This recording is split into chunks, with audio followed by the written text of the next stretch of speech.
এক ভিন্নধর্মী উদ্ভাবনে অনেকের নজর কেড়েছে মাদ্রাসার ৫ ছাত্রী। সাধারণত কলায় প্রোটিন থাকলেও তা খুবই কম। এই প্রোটিনের মাত্রা বাড়াতে কাজ করেন ৫ শিক্ষার্থী। কলায় প্রোটিনের মাত্রা বাড়াতে তারা ফলটির ডিএনএর সঙ্গে মসুর ডালের জিন সংযোজন করে। এর মাধ্যমে কলায় প্রোটিনের মাত্রা বাড়িয়েছে এই বিজ্ঞানীরা। ছাত্রীর এই সংযোজনে কলার স্বাদও থাকে অভিন্ন। এই উদ্ভাবন নিম্ন আয়ের মানুষের পুষ্টির চাহিদা পূরণে কার্যকর হবে বলে আশা করছে তারা। আমাদের প্রজেক্টের মূল বিষয়বস্তু হচ্ছে কিভাবে কলা থেকে ডিএনএ সলিউশন করা যায় এবং বায়োটেকনোলজি অ্যান্ড জেনেটিক ইঞ্জিনিয়ারিং ব্যবহার করে কলা পুষ্টিগুণ, বিশেষ করে কলা কিভাবে প্রোটিন সমৃদ্ধ করা যায় তার একটি রিকম্বিনেন্ট ডিএনএ মডেলের ডেমো প্রদর্শন করা। টাঙ্গাইলের কুর্তুবী আলিম মাদ্রাসার আলিম প্রথম বর্ষের ছাত্রী ফাতেমাতুজ জোহরা, অনামিকা আলফি আমরি, শেফতাহুল জান্নাত মায়া, মেঘলা আক্তার ও ফারজানা আক্তার। তাদের এই উদ্ভাবনের স্বীকৃতিও মিলেছে। উদ্ভাবনটি উপজেলা ও জেলা পর্যায়ে প্রথম হয়ে জাতীয় পর্যায়ে গেছে। জাতীয় পর্যায়ে গিয়ে পুরস্কৃত না হলেও বিচারক ও আমন্ত্রিত বিজ্ঞানীদের ভূয়সী প্রশংসা পান মাদ্রাসা ছাত্রীরা। কয়েক মাস আগে জীববিজ্ঞানের ল্যাব ক্লাসে ডিএনএ প্রযুক্তি নিয়ে কাজ করার সময় ফাতেমাতুজ জোহরার মাথায় হঠাৎ একটি আইডিয়া আসে। পুষ্টিগুণে অনন্য হলেও সাধারণ কলায় লাইসিন নামক অত্যাবশ্যকীয় অ্যামাইনো অ্যাসিডের পরিমাণ খুবই কম থাকে। অ্যামাইনো অ্যাসিড শরীরের নতুন প্রোটিন তৈরি, পেশির বৃদ্ধি ও শারীরিক বিকাশ নিশ্চিতে অত্যন্ত গুরুত্বপূর্ণ। রিকম্বিনেন্ট ডিএনএ বলতে বোঝায় ভিন্নচ্ছেদ ডিএনএ একত্রিত করে নতুন বৈশিষ্ট্য তৈরি করা। এক্ষেত্রে আমরা বেছে নিয়েছি লাইসিন নামক অত্যাবশ্যকীয় অ্যামিনো অ্যাসিড, যা মূলত শিম, সয়াবিন, ছোলা এবং মসুর ডালে পাওয়া যায়। এটি আমাদের জন্য অত্যাবশ্যকীয় কারণ এটি আমাদের দেহে উৎপন্ন হয় না, বাইরে থেকে খাবারের মাধ্যমে গ্রহণ করতে হয়। তাই আমরা চিন্তা করেছি খুবই সহজে এবং সহজলভ্য ফল কলা তা কিভাবে প্রোটিন সমৃদ্ধ করা যায়। সেই চিন্তারই ডেমো আমাদের মডেল। আমরা আমাদের মডেলটিতে লাইসিন প্রোটিন তৈরির জিন নির্দিষ্ট বেস সিকোয়েন্স উপস্থাপন করেছি এবং দেখিয়েছি। কলায় অ্যামাইনো অ্যাসিডের পরিমাণ কিভাবে বাড়ানো যায় তা নিয়ে কাজ শুরু করে ৫ বিজ্ঞানী।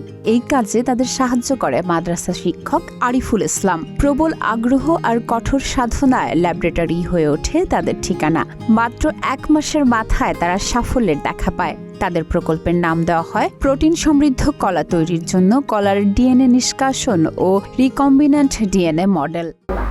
আমাদের পৃথিবীতে জিন ট্রান্সফারের মাধ্যমে প্রোটিন সমৃদ্ধ কলা উদ্ভাবন তৈরির এস্টাবলিশড রিসার্চ এখনো নেই। আমরাই প্রথম যারা জিন ট্রান্সফারের মাধ্যমে প্রোটিন সমৃদ্ধ কলা তৈরির ধারণা দিচ্ছি। উদ্ভাবক দলটি মূলত আধুনিক জেনেটিক ইঞ্জিনিয়ারিং ও রিকম্বিনেন্ট ডিএনএ প্রযুক্তির ওপর ভিত্তি করে মডেলটি দাঁড় করিয়েছে।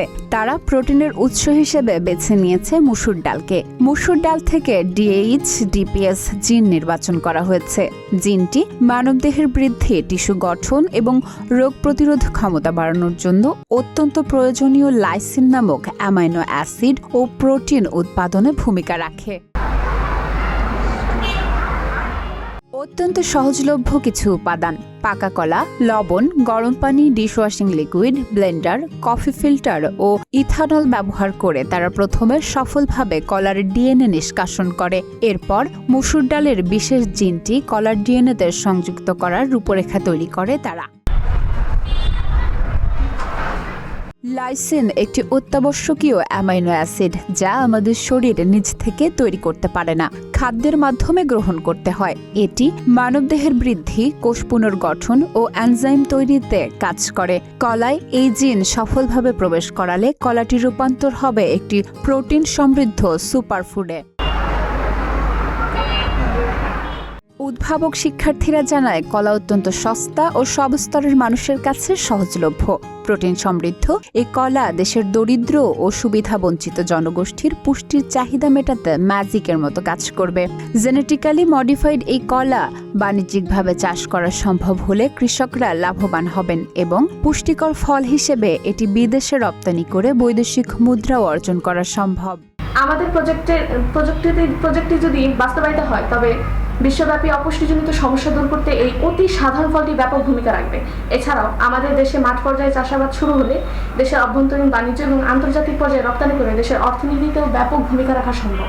সর্বোপরি বিশ্বব্যাপী মানুষ এই অতি সাধারণ ফলটির মাধ্যমে খুব সহজ এবং স্বল্প মূল্যে তাদের প্রোটিনের ঘাটতি পূরণ করতে সক্ষম হবে ইনশাআল্লাহ। শিক্ষক আরিফুল ইসলাম বলেন, আমাদের মাদ্রাসা শিক্ষার্থীদের জানার আগ্রহ অনেক বেশি। সেই ক্ষেত্রে ভাবলাম ওদের যদি একটু ধারণা দেওয়া যায় তাহলে ওরা ভালো কিছু করতে পারবে।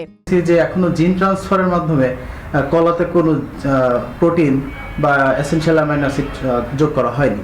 তো এই কাজটা নতুন একদম ইনভেনশন। আমরা প্রথম এটা দেখিয়েছি যে জিন ট্রান্সফারের মাধ্যমে কিভাবে অত্যাবশ্যকীয় অ্যামাইনো অ্যাসিড সমৃদ্ধ প্রোটিন উৎপাদন করা যায়।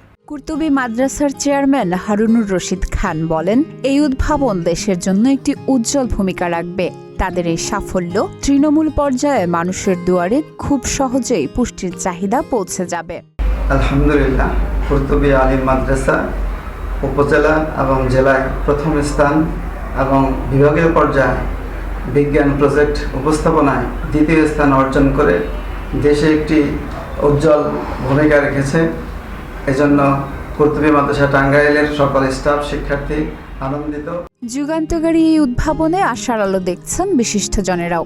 প্রতিদিনের বাংলাদেশের head of news Kamrul Hasan ক্ষুদে বিজ্ঞানীদের এই সাফল্য দেখে অভিভূত। আমি এক কথা বলতে গেলে আপ্লুত। যদি বলি তাহলে অপুষ্টি একটা বড় সমস্যা।